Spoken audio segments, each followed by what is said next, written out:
સંતોષ પોતાની અશાંતિનું કારણ પૂછ્યું ત્યારે નારદજીએ કહ્યું કે કેવલ પાંડિત્ય, કેવલ વિદ્વત્તા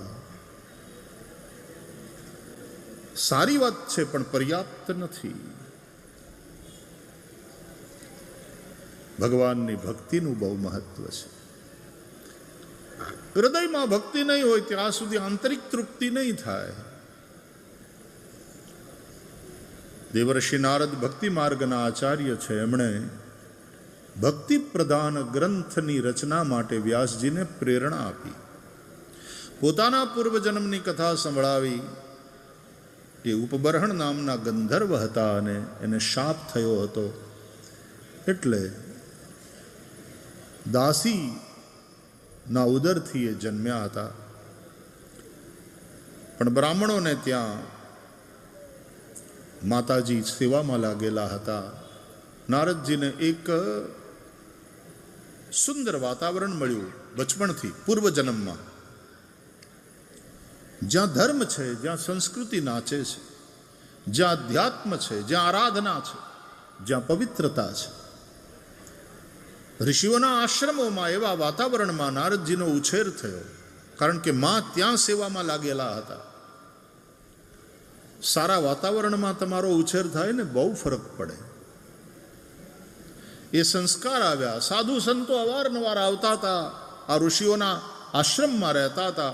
એ સંતો, એનો સત્સંગ, એનું દર્શન, એનું માર્ગદર્શન નારદજીને બચપણથી મળ્યું. ભક્તિના સંસ્કાર આવ્યા. સંતો દ્વારા એમને વાસુદેવ ગાયત્રી મંત્રની દીક્ષા મળી. માતાના મૃત્યુ પછી એ જન્મમાં નારદજી પછી વનમાં જાય છે, ભજન કરે છે, વાસુદેવ ગાયત્રી મંત્રનો જાપ જપે છે. નમો ભગવતે તુભ્યમ વાસુદેવાય ધીમહિ પ્રદ્યુમ્નાય નિરુદ્ધાય નમઃ સંકર્ષણાય ચ. અને ભજન કરતા કરતા નારદજીને હૃદયની અંદર ભગવાનના દર્શન થાય છે. એક અનુભૂતિ, એનો આનંદ. નારદજી પ્રસન્ન થયા, તૃપ્ત થયા. અને પછી જ્યારે નારદજીનું એ શરીર છૂટ્યું ત્યારે બ્રહ્માના પુત્ર રૂપે નારદ પ્રગટ થયા, દેવર્ષિ કહેવાયા. દેવોએ આપેલી 7 સ્વરની વીણાને વગાડતા, નારાયણનું નામ લેતા સર્વત્ર વિચરે છે. અનેક જીવોને ભગવદ અભિમુખ કરે છે. નારદજીએ કહ્યું કે હું આજે જે કંઈ છું, દાસીનો દીકરો દેવર્ષિ બન્યો, દેવતાઓ જેની પૂજા કરે છે, એનું કારણ હરિભક્તિ. વ્યાસજી, આપ હરિભક્તિનું મહત્વ સમજો, એને કેન્દ્રમાં રાખી અને કોઈ પુરાણની રચના કરો. આમ કહીને નારદજીએ પોતાના પિતા બ્રહ્માજીની પાસેથી મળેલું ચતુશ્લોકી ભાગવત વ્યાસજીને સંભળાવ્યું. કહ્યું, તમે વ્યાસ છો, વિસ્તાર કરે તે વ્યાસ, આનો વિસ્તાર કરો. આટલું કહીને નારદજી ગયા, પ્રેરણા આપી ભાગવતની રચના માટે. બ્રહ્મનદ્યામ સરસ્વત્યામ આશ્રમ પશ્ચિમે તટે શમ્યાપ્રાસ ઇતિ પ્રોક્ત ઋષિણામ સત્રવર્ધન. સરસ્વતીના કિનારે સ્થિત પોતાના શમ્યાપ્રાસ નામના આશ્રમમાં વ્યાસજીએ આચમન પ્રાણાયામ કરી પરબ્રહ્મ પરમાત્માનું ધ્યાન કર્યું. પછી ભક્તિથી ભીંજાયેલા હૃદયથી લેખની હાથમાં ઉપાડી અને ચતુશ્લોકી ભાગવતનો વિસ્તાર કરી અને 18,000 શ્લોકમાં આ સંહિતા રચી. એને 335 અધ્યાયમાં વહેંચ્યા આ બધા શ્લોકોને, અને એ 335 અધ્યાયને 12 સ્કંધમાં ગોઠવ્યા. એમ 12 સ્કંધવાળી ભાગવત સંહિતા તૈયાર થઈ. સરસ્વતી બ્રહ્મ નદી છે. આપણો આ પ્રદેશ પણ સરસ્વતીના કિનારે છે. સરસ્વતી પછી લુપ્ત થઈ, પણ હજી ભારતમાં જે જગ્યાએ વચ્ચે વચ્ચે સરસ્વતી પ્રગટ છે, એમાંનો એક પ્રદેશ આ પણ છે. સરસ્વતી બ્રહ્મ નદી કહી છે. અને એના કાંઠે ભાગવતની રચના થઈ ત્યાં ઉત્તરાખંડમાં. પણ અહીંયા પછી એ જ પાછી આ સરસ્વતીના કાંઠે ભાગવતની કથા થઈ, ત્યાં રચાય, અહીંયા કહેવાય. 12 સ્કંદ 18,000 શ્લોક. એટલે આપણે ભાગવતના આંબામાં આખો શ્રીમદ ભાગવતનો પરિચય પ્રાપ્ત કરીએ છીએ કે 12 સ્કંધ આંબાના થડ થયા. બધા ગાઓ.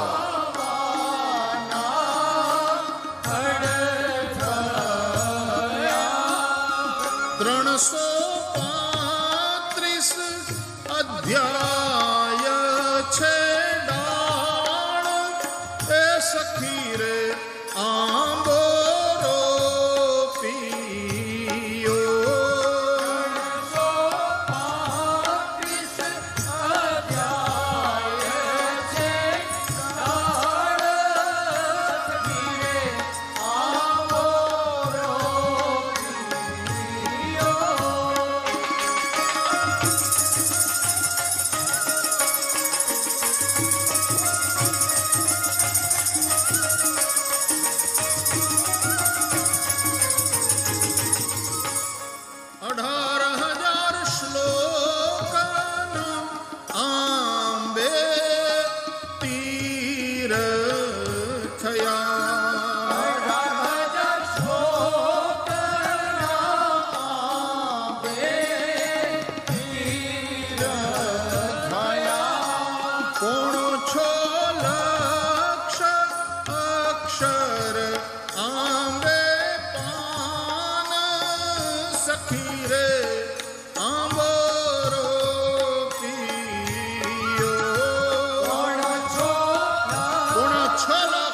ભાગવતના એ આંબાના પાન.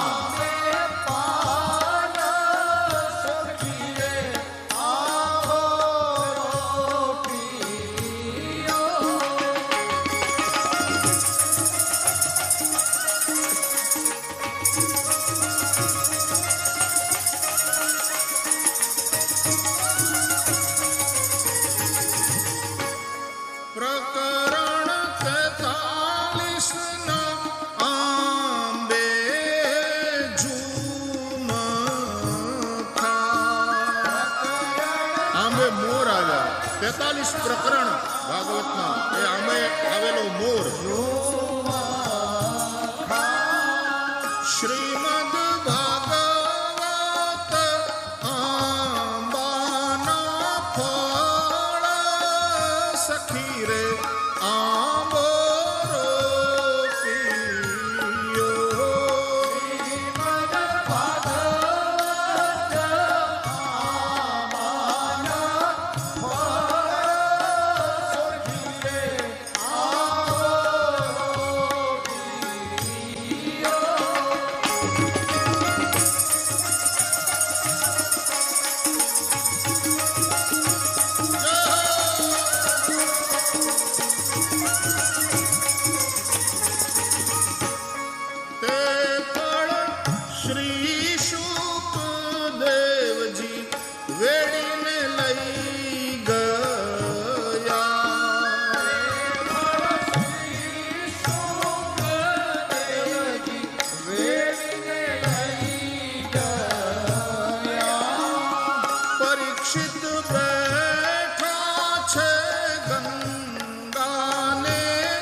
શ્રી પુરુષોત્તમ અભિરામ સખી રે આંબરો પિયો. શ્રી પુરુષોત્તમ અભિરામ સખી રે આંબરો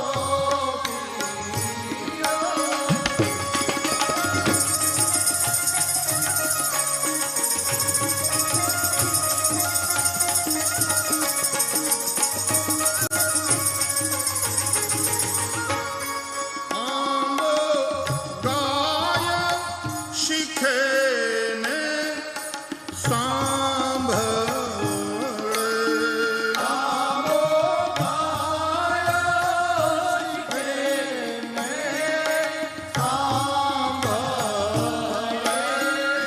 તેનો ચરણ કમલમાં વાસ એ સખી રે આંબરો પિયો.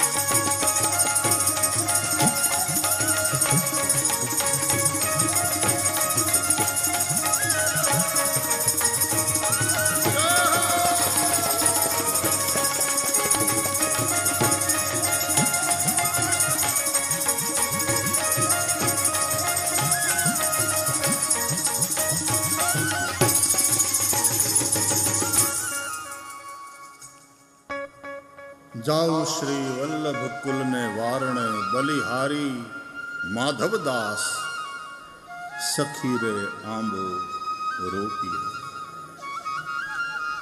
શ્રીમદ ભાગવત રૂપી આંબો શ્રીમદ ભાગવતના સંપૂર્ણ સ્વરૂપનું આપણને દર્શન કરાવે. વ્યાસજી આની રચના કરી, વ્યાસજીને સંપૂર્ણ સંતોષ થયો. પછી એમણે પોતાના પુત્ર શુકદેવને ભણાવ્યું. શુકદેવ પુત્ર છે એટલા માટે નહીં, પણ શુકદેવ પાત્ર છે એટલા માટે એને ભણાવ્યું. શુકદેવ પરમહંસ છે. શ્રીમદ ભાગવત પરમહંસોની સંહિતા છે. શુકદેવ શુષ્ક જ્ઞાની નથી, એના હૃદયમાં ભગવાનની ભક્તિ છે. શ્રીમદ ભાગવત ભક્તિ પ્રધાન ગ્રંથ છે.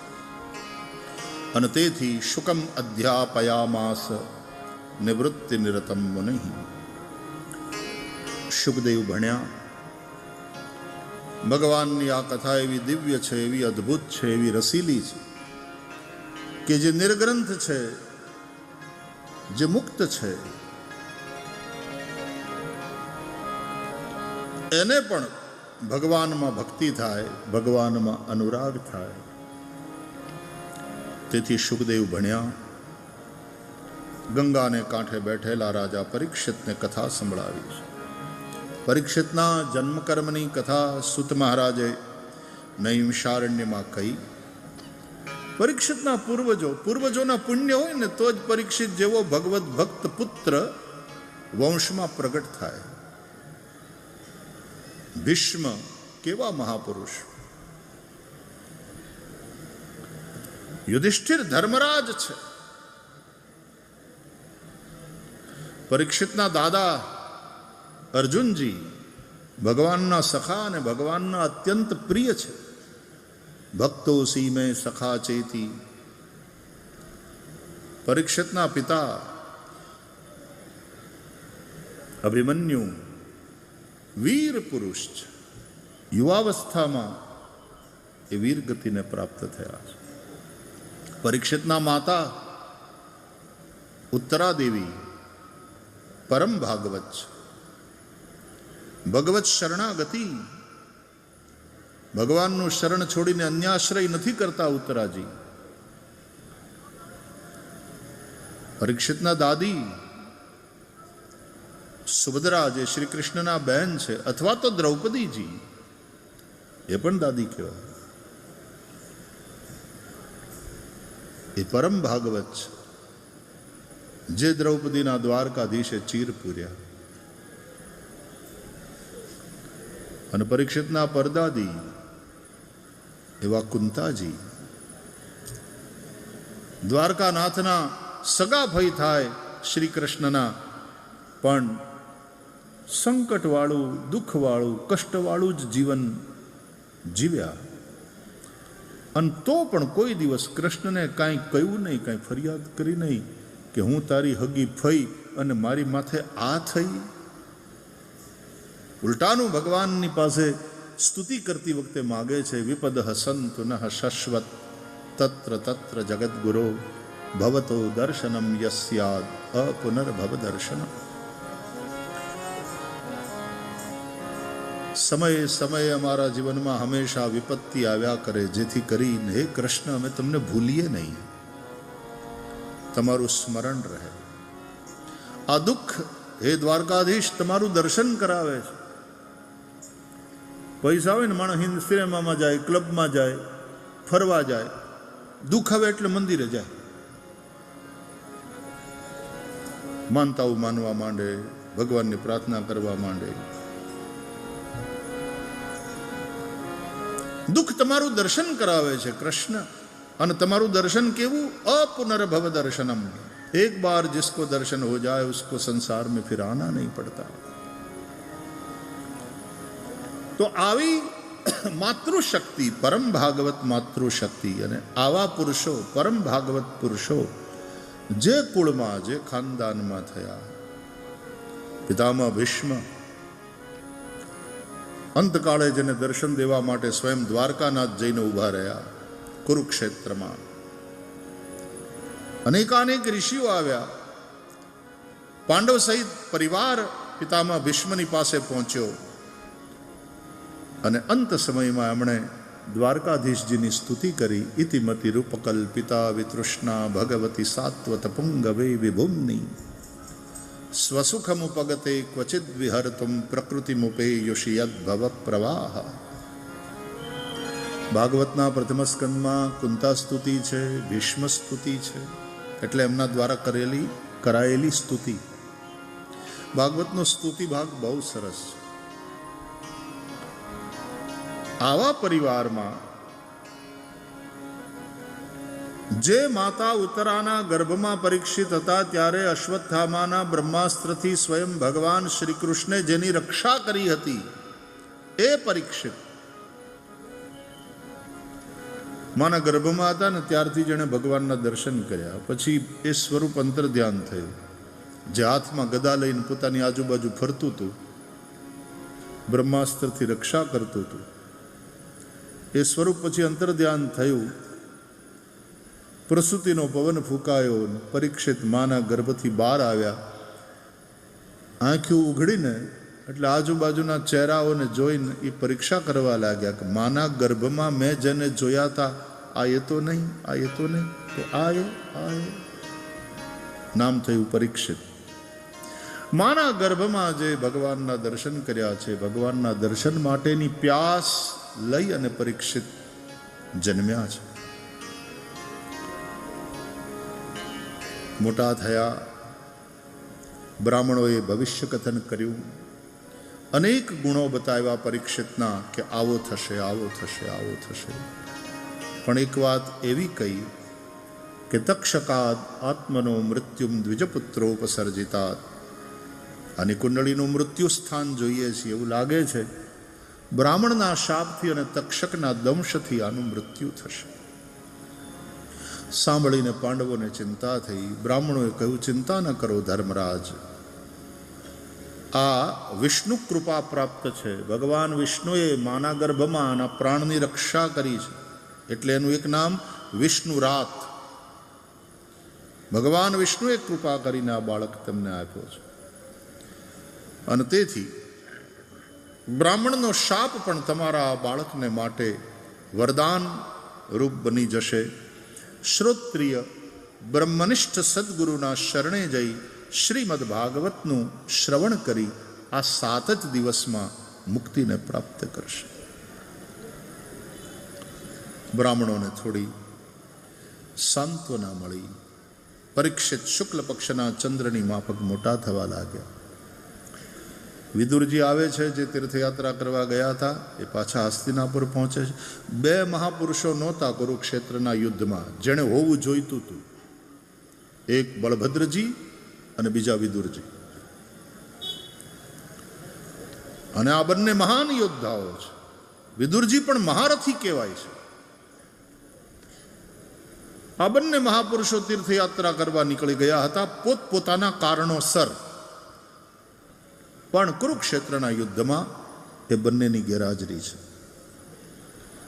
એ વિદુરજી તીર્થયાત્રા કરીને પાછા આવ્યા ત્યાં સુધીમાં કૌરવોનો નાશ, પાંડવોની રાજસત્તા, યુધિષ્ઠિર સમ્રાટ, આ બધું જોયું. ધૃતરાષ્ટ્ર અને ગાંધારી હજી જીવે છે. પાંડવો એને પોતાના મા બાપ કરતાંય વધારે માનીને હાંચવે છે, મોટા બાપાને મોટી માને. અને આવડા લાડવા ખાઈ અને લહેર કરે છે. ત્યારે વિદુરે એકવાર એકાંતમાં ધૃતરાષ્ટ્રને સમજાવ્યું, જે પાંડવોની હારે તમારા છોકરા બાંધ્યા, જે પાંડવો સાથે તમે લોકોએ અન્યાય કર્યો, જે પાંડવોને લાક્ષાગૃહમાં જીવતા બાળી નાખવાના કાવતરા કર્યા, જે પાંડવોને વનવાસ આપ્યો, જે દ્રૌપદીના ભરી સભામાં ચીર ખેંચાણા, એ જ પાંડવોના મહેલમાં એ પાંડવોની સેવા સ્વીકારતા સ્વીકારતા અહીંયા પડ્યા છો. તમને શરમ નથી આવતી? હજી વનમાં જઈ અને હરિભજનની ઈચ્છા નથી થતી? મહાભારતમાં બંનેને ધર્મનો અવતાર ગણવામાં આવે છે, યુધિષ્ઠિરને પણ અને વિદુરને પણ. કારણ કે વિદુર તો પોતે સાક્ષાત યમ, માંડવ્ય ઋષિના શાપથી, વ્યાસજીના નિયોગથી, દાસીના ઉદરથી પ્રગટ થયા છે. યમને પણ ધર્મરાજ કહેવામાં આવે છે. તો विदुर भी धर्म रूप है, युधिष्ठिर भी धर्म रूप है. तो पांडव पक्ष में धर्म युधिष्ठिर के रूप में है, कौरव पक्ष में धर्म विदुर के रूप में. धर्म दोनों पक्ष में है, लेकिन धर्म का स्थान क्या है ये महत्वपूर्ण है. पांडवों में धर्म युधिष्ठिर के रूप में है, वो बड़े भाई है, और युधिष्ठिर की आज्ञा में सब लोग है. मतलब जहां धर्म की आज्ञा चलती है, धर्म के एम बधा करे છે. જ્યારે કૌરવ પક્ષમાં ધર્મ વિદુર રૂપે છે, એ માત્ર મંત્રી છે, સલાહકાર છે.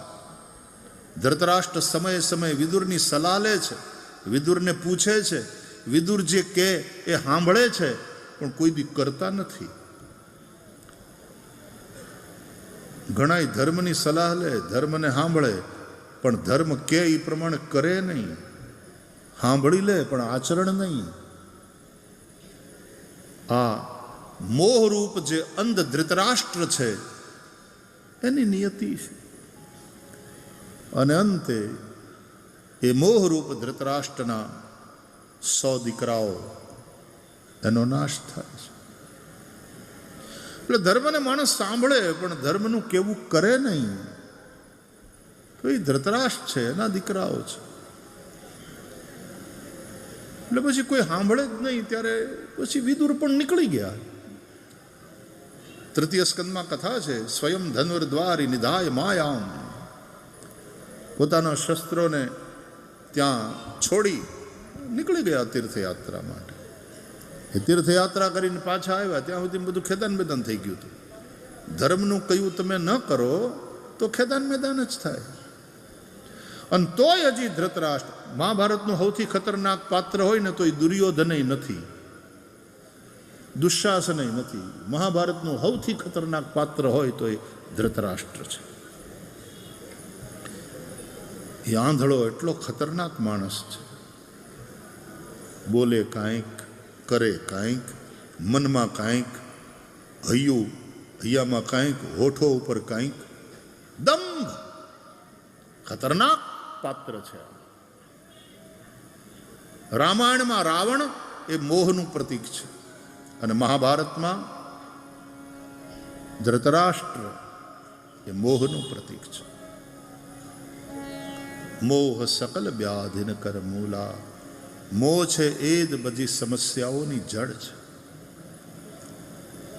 મોહને કારણે જ માણસ બંધાય છે, મોહને કારણે માણસ દુઃખી થાય છે.